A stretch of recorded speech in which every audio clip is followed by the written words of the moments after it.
Men, we've had a lot of laughs talking on Monday nights after these games, and this was a big one. We were looking forward to it, all of us, because of the significance of this game.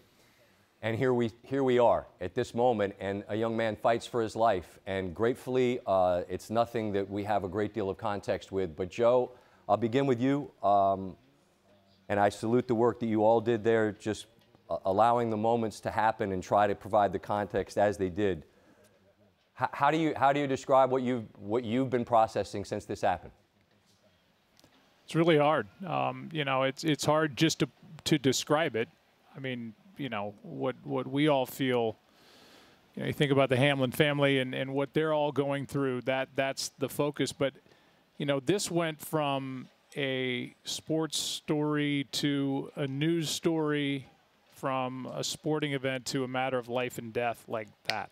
Yeah. And there was a moment when the medical personnel was all out there, and we're standing up here, and unfortunately, like Lisa said, and you guys have been talking about, we've been through a lot of situations in games where we've stood up here and you're watching medical personnel make sure somebody's okay down on the field, and you think they're going through a blow to the head or something along those lines.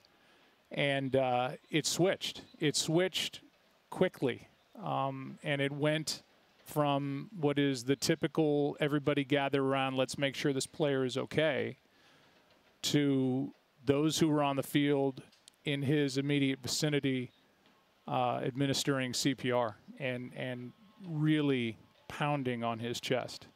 And a lot of that was not on television. I have no idea what's on social media. I have not checked it, but we were sitting here and I'm looking at Troy and he's looking at me, and it was like, my God, what did this is not what you expected to see. And now, is he okay? And it went on and on and on. And then that's when the players were gathered around so tight that it was hard to even see what was going on. So this was, took your breath away. I'm sick to my stomach if you're asking me how I feel, which nobody cares, but that's what it feels like being here in this stadium tonight, witnessing what we saw right around midfield. No, I disagree, Joe. I think the perspective of someone who's made his life doing this, calling these games, and has those perspectives of the injuries that thankfully mostly turn out far better. There was an urgency, Troy, that I felt like I noticed immediately, and what I saw on camera that concerned me. It seemed like this was dire, and then quickly it became evident that it was. As a man that made his living doing this and has seen a lot, when you see a young man suddenly fighting for his life, part of this brotherhood that Ryan Clark and I were just speaking of, how do you best describe what that's like to have to watch?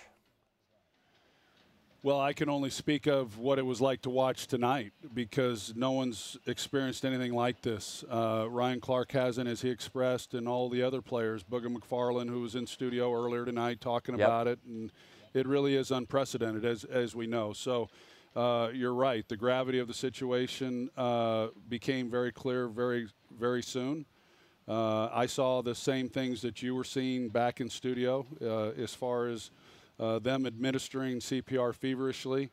It's as I said. I mean, I think people at home can understand it. That the amount of time that you spend with your teammates, as Ryan Clark said during the season, it is more than you spend with your family, and so it's real. The relationships are real that go on long after you're done playing the game. I can speak to that, but you know, to watch what we did tonight was hard on everybody. And prayers, of course, are with Damar and his family, and we can only hope for the best. And what this looks like, you know, everyone has said it, the football becomes secondary. Quite frankly, I don't know how they get this game in. I just, in the back of my mind, I just don't think they can. But right now, that's a discussion for another time and another place. But agreed. Because this is a really, really important game in the scheme of football. And I think we all understand at the moment that football is far, far secondary to the concerns of the moment. Troy, Joe, as you all said, it's a bit difficult to put words to this, and you guys did as best as you could for the amount of time that was from the moment that he went down until where we are now, and I appreciate your time and your perspective, guys. Thank you so much.